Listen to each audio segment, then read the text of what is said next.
देखिए latest episodes बिल्कुल ad free. अम्मा, अरे अम्मा, बाबूजी कहाँ हैं? बाबूजी, अरे बाबूजी, पता है आप लोग यहाँ पर बैठ के चैन से खाना खा रहे हो, हैं? और वहाँ पे यीशु बन गया है। अब क्या हुआ कामिनी? अरे बाबूजी, घर का लड़का और बहू सरेआम लड़ रहे हैं। बताओ, घर की कुछ इज्जत होती कि नहीं होती है, हैं? आप सब लोग यहाँ आराम से बैठे हुए। पता है अम्मा, यशोदा ना वहाँ बैठी रो भी रही थी। मैडम जी फिर से रो रही हैं? हाँ। डिनर डेट के लिए गए थे तब तो सब ठीक था, क्या हो गया? मैडम जी कहाँ है? तू वहीं रुक। शनि की तरह हमारे घर में आके बैठ गया है तू। जब से आया हमारे घर में झगड़े हो रहे हैं। यहीं खड़ा रहे, अगर हिला ना तो टांगे तोड़ दूंगा। दादाजी, कृष्णा भैया को ऐसे मत बोलिए। आप चुप रहो। लेकिन नुपुर, मम्मी रो भी तो रही है। अरे रो रही है बेटा, रो तो रही थी और पता है बड़ी भयंकर लड़ाई हो रही दोनों में। हाँ बाबूजी, हम कह रहे हैं कि जैसे यशोदा रानी आए ना, उन्हें बिठा के पूछ लेना कि आखिर माजरा क्या है। अम्मा, हम आपसे कह रहे थे ना कि इस घर में सख्ती बढ़ाने की बहुत ज्यादा जरूरत है। आने दो दोनों को, आज हम खुद बात करेंगे उनसे। दुनिया के सामने ऐसी हरकतें करके घर परिवार की बदनामी कर रहे हैं, छोड़ेंगे नहीं हम उनको। लो भाई अशोक, बन गया यीशु यहाँ भी। अब देखते हैं जब हर तरफ से दबाव पड़ेगा तो कैसे नहीं देते हो तुम हमारा 1 लाख रुपया।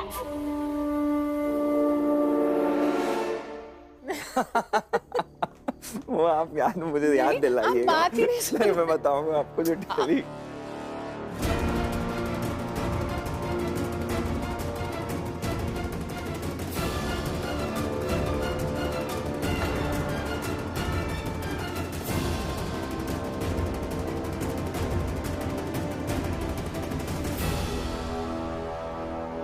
मम्मी, मम्मा, क्या हुआ?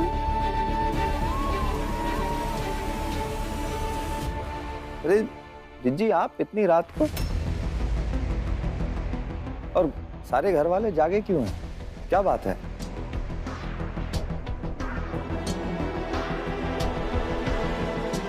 अरे भैया, जिज्जी बता रही थी कि आप लोग बाहर सड़क पे लड़ाई कर रहे हैं। भाभी ये रो रही हैं। अरे तभी तो हम सब घर वाले यहाँ पे खड़े होकर आप दोनों का इंतजार कर रहे थे, फोन भी नहीं लग रहा था आपका। आप रो रही थी? यशोदा जी तो हंस रही हैं। मुझे लगता है जिज्जी को कोई गलतफहमी हुई है, या तो फिर जिज्जी ने किसी और को देख लिया। खामखा पूरे घर को टेंशन दे दिया। क्या जिज्जी, आप भी ना। जाइए आप बच्चों को सुलाइए, काफी रात हो गई है। जी कृष्णा चलो, तुम भी सो बेटा। जी। एक बात कहें कामिनी, वैसे तो तुम्हारी आदत है नहीं यीशु बनाने की, पर बन जाता है ना? आंख और कान खोल कर चला करो। खामखा सबको परेशान कर दिया। चलो सब अपने अपने कमरे में चलो। चलो। तुम भी ना बिटिया।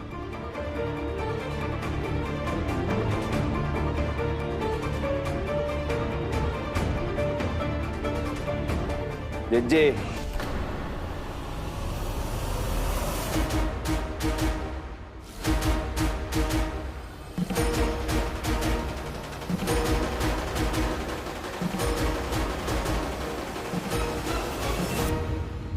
समझ नहीं आ रहा होगा ना जिज्जी, आपकी लगाई हुई आग आपके घर आने से पहले ही बुझ कैसे गई? वहां रेस्टोरेंट में आपके आने के बाद ऐसा क्या हुआ कि आपकी सारी प्लानिंग धरी की धरी रह गई? मैं बताता हूँ, और उसको जानने के बाद एक बात आपको जरूर समझ में आ जाएगी। मैं देवता हूं या नहीं वो अलग बात है, मेरी पत्नी जरूर देवी है।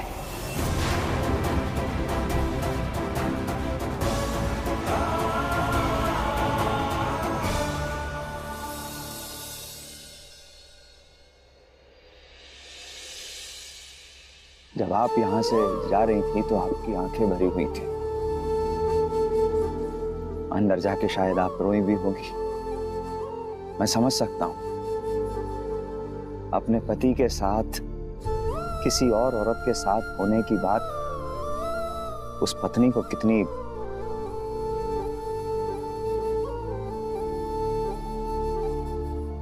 वो आंसू खुशी के थे। बहुत गर्व हुआ ये सुनकर कि आपने उनकी मदद की, उन्हें पढ़ाई के लिए एनकरेज किया।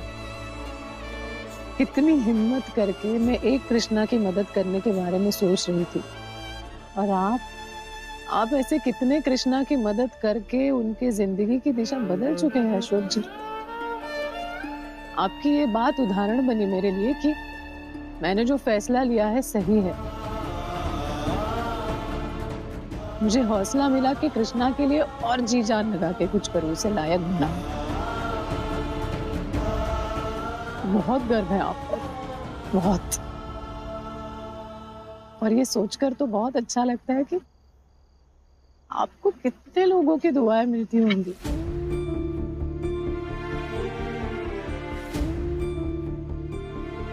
आप जानना नहीं चाहती उस औरत के बारे में? 10 साल पहले की बात है, होगी कोई दोस्त आपकी। मुझे इससे ज्यादा और कुछ जानने में इंटरेस्ट भी नहीं है अशोक जी। क्या है ना, सवाल तब उठता है जब विश्वास कम हो। मुझे तो आप पर मुझसे ज्यादा विश्वास है, गुरूर है आप पर। और जब रिश्ते में विश्वास के साथ गुरूर शामिल हो तो शक की गुंजाइश ही नहीं बचती। जी, मेरा और यशोदा जी का रिश्ता विश्वास की बहुत मजबूत डोर से बंधा हुआ है,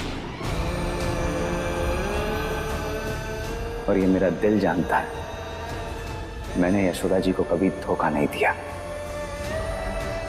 और ना ही आगे दूंगा।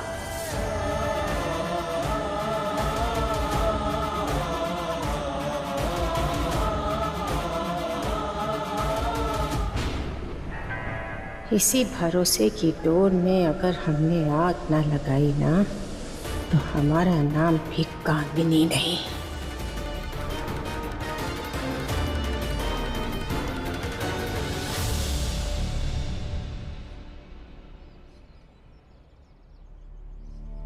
अब कृष्णा का एडमिशन तभी हो पाएगा जब उसके माथे से क्रिमिनल होने का धब्बा मिट जाएगा। हमारी मदद कीजिए भगवान, जिससे हमें कोई सबूत मिल पाए और कृष्णा को बेगुनाह साबित कर पाए हम। कोई तो रास्ता दिखाइए।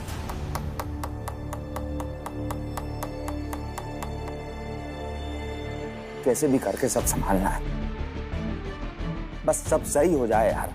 तू कोशिश तो कर रहा है ना, सब सही हो जाएगा। अरे क्या खाक सही हो जाएगा? एक रिक्शे वाले को नहीं ढूंढ पाए जिसने कृष्णा और छोटू को अस्पताल पहुंचाया था, क्या ठीक हो जाएगा? कभी कभी सुराग मिलने में देरी लग जाती है यार, हमें इंतजार करना चाहिए। इतने दिन से इंतजार ही तो कर रहे हैं यार। एक इंसान इंतजार के अलावा कर क्या पा रहा है यार? मनोज, अब सब्र का बांध टूटता जा रहा है, मैं बता रहा हूँ। अशोक, हमें लॉ प्रैक्टिस करते हुए बताया गया था कि जब नतीजे पे ना पहुंचो, एक ही जगह उलझ जाओ, तो बेसिक से शुरुआत करनी चाहिए।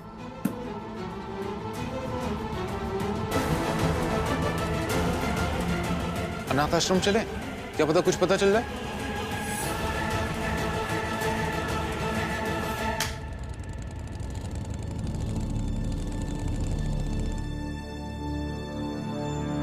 अरे हमें अंदर जाने दो। मैट्रन जी हमारी खास है, तुम जानते ही नहीं हो क्या हमें? सॉरी सर, इजाजत नहीं है।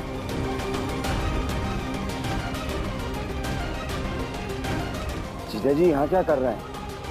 तुम समझ नहीं रहे हो, हमारा मैट्रन मैडम से मिलना बहुत जरूरी है। हमें अंदर जाने दो, नहीं बता रहे हैं, ठीक नहीं होगा। नहीं जाने दे सकते साहब। जीजा जी, आप यहाँ कैसे? आपको क्या काम आ गया अनाथ आश्रम की मैट्रन से? बताइए जीजा जी, कुछ पूछ रहे हैं, क्या काम आ गया आपको अनाथ आश्रम की मैट्रन से?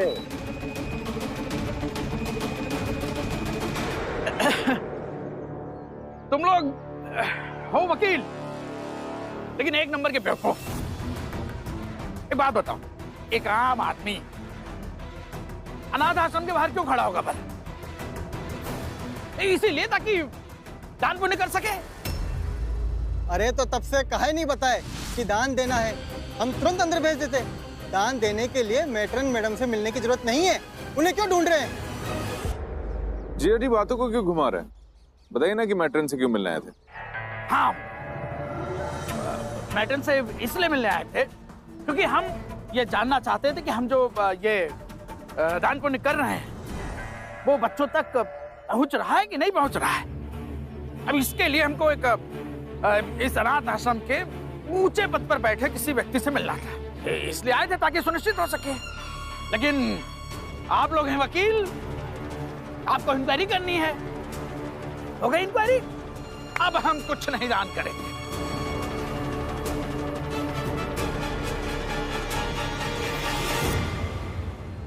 जीजा जी जैसा कंजूस आदमी अपने जेब से एक चवन्नी ना निकाले और ये बात कर रहे हैं दान की। बात कुछ और है।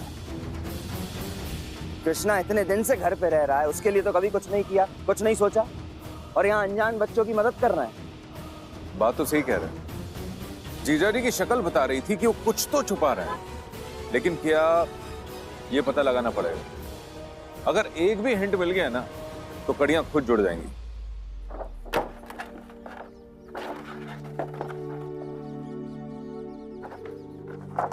आस्था दीदी, ऐसे नहीं होगा। आप पहले 4 पार्ट्स कट कर लो, उसको पेस्ट कर लो, फिर वो वॉल बन जाएगी। ऊपर का छत हम बाद में बना लेंगे। अरे नुपुर, ऐसा नहीं होगा, तू सब गलत करवा देगी। तेरी वजह से मेरा संडे का दिन भी वेस्ट हो जाएगा। पता नहीं प्रोजेक्ट कब बनेगा, कल के कल ही सबमिट करना है। अरे आस्था दीदी, एक बार करके तो देखो। फिर तू ही बना ले, मैं नहीं बनाई। अरे आस्था दीदी बनाओ ना। बड़ी बेबी, कुछ भी बनाते हैं तो पहले वो चीज खराब होती है, फिर वैसी बनती है जैसी हम बनाना चाहते हैं। इसके लिए धैर्य की जरूरत होती है। ऐसे गुस्से में चीजें फेंकना आसान है, लेकिन इन्हीं चीजों को संभाल के रखना मुश्किल। इसलिए संभाल कर चीजें रखने की आदत डालनी चाहिए। आस्था दीदी, देखिए ना, कृष्णा भैया कितने इंटेलिजेंट है, उनसे हेल्प मांग लेते हैं ना। मैं इससे इतना चिढ़ती हूँ, ये मेरी हेल्प क्यों करेगा? लीजिए, अब आपका चॉकलेट वाला दूध पियो, और आप भी। मैं ये प्रोजेक्ट बना देता हूँ।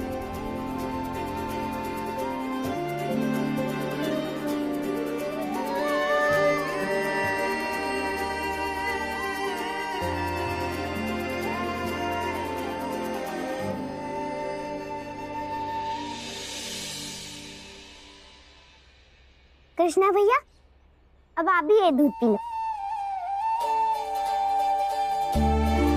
अगर पहले लेती तो आप पीते नहीं, इसलिए मैंने आधा पी लिया है। अब आप भी पी लो। पता है इससे क्या होता है? बहन भाई का प्यार बढ़ता है। नहीं नहीं नुपुर, आप पियो। आपको इतना सारा पढ़ना है ना, तो ताकत की जरूरत होगी, और ताकत दूध से ही मिलेगी। आप पियो। तो ताकत की जरूरत तो कृष्णा भैया को भी होगी ना?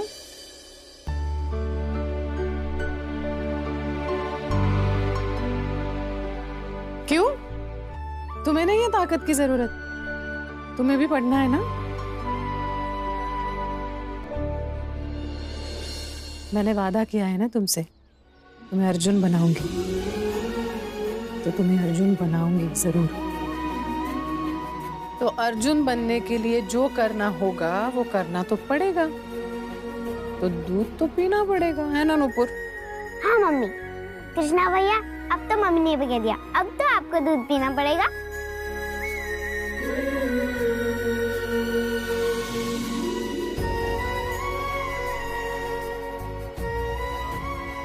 कितना अच्छा लगता है इन तीनों को आपस में ऐसे एक दूसरे का ख्याल रखते, घुलते मिलते देखकर।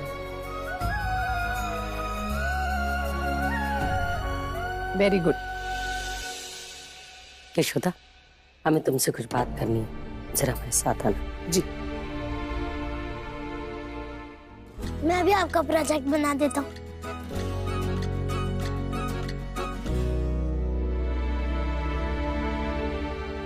क्या हुआ? तुम्हारे और अशोक के बीच सब ठीक है ना?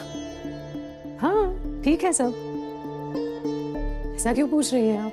नहीं, वो कल रात सबके सामने हमने कुछ कहा नहीं, लेकिन जब कामिनी ने हमें बताया कि तुम दोनों के बीच झगड़ा हुआ है, और फिर जब कृष्णा ने भी कामिनी से पूछा कि यशोदा मैडम फिर से रो रही थी क्या, इन सब बातों का क्या मतलब है बहू? देखो, सास जरूर है हम तुम्हारी, लेकिन माँ से कम प्यार नहीं किया हमने तुम्हें। साफ साफ बताओ हमें, आखिर बात क्या है? रिश्तों में ये सब नजरअंदाज करना ठीक नहीं है। अम्मा मैं कह तो रही हूँ सब ठीक है, कोई बात नहीं है। हाँ बस वो कृष्णा के एडमिशन को लेके थोड़ी टेंशन है, बाकी कोई बात नहीं। अरे अम्मा, आप भी क्या भाभी को समझा रही हैं? अरे हमारे भैया भाभी एकदम परफेक्ट कपल है। अरे आज तक अपना रिश्ता इतनी समझदारी से निभाते आए, आज तक कभी कोई शिकायत सुनने को नहीं मिली। और अब देखना, आगे भी ऐसे ही निभाएंगे, आप टेंशन मत लो। अच्छा भाभी, आपकी एनिवर्सरी का थीम क्या होगा? अम्मा खाने में क्या क्या है? अरे सब फाइनल करना है। भैया सुनिए, इस बार ना घर का बजट थोड़ा टाइट है और जिम्मेदारियां बहुत ज्यादा है। बात तो सुनिए, इसलिए इस बार घर के लोगों के साथ ही मना लेते हैं, थीम पार्टी बाद में कभी कर लेंगे। देखिए भाभी, अरविंद ने एक बार डिसाइड कर लिया, पार्टी होगी तो पार्टी होगी। भैया मेरी बात तो भाभी सुनिए। अरे हम कहाँ भैया घर वालों से पैसे ले रहे हैं? अम्मा, बाबूजी, एक सेकंड।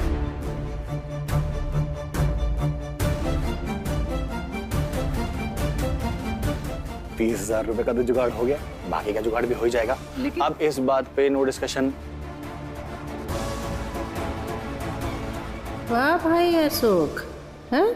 हमसे कहते हो कि हमारे पास पैसा नहीं है, और यहाँ ये अरविंद तुम्हारी एनिवर्सरी के लिए तैयारी कर रहा है।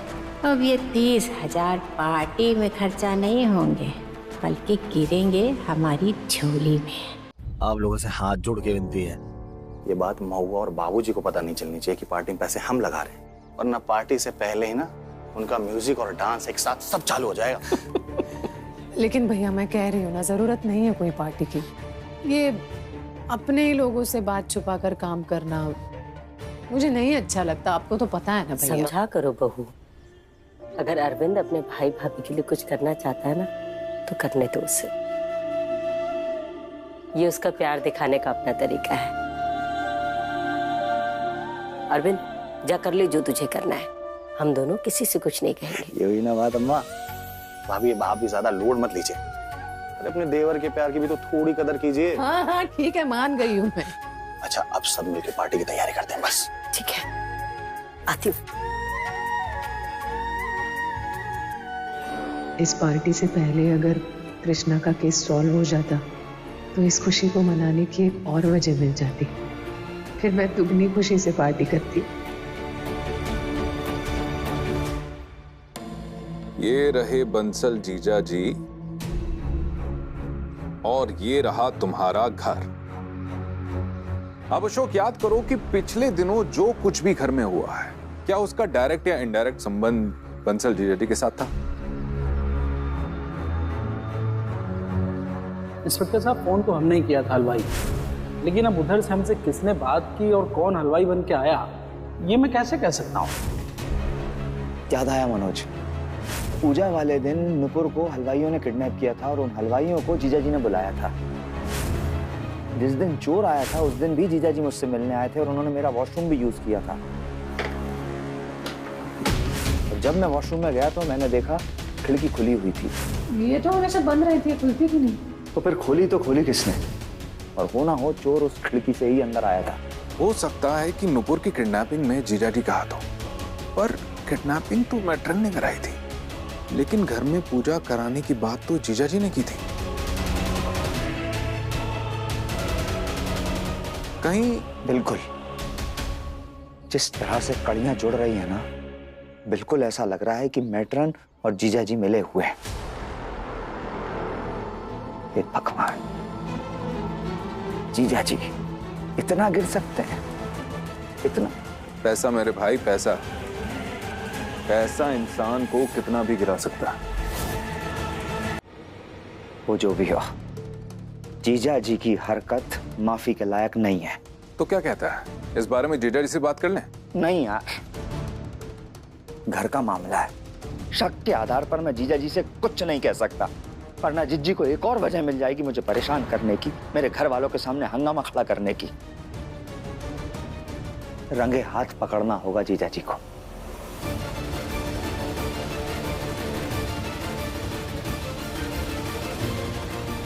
चाल बुनना पड़ेगा, वरना ये शिकार हाथ नहीं आएगा।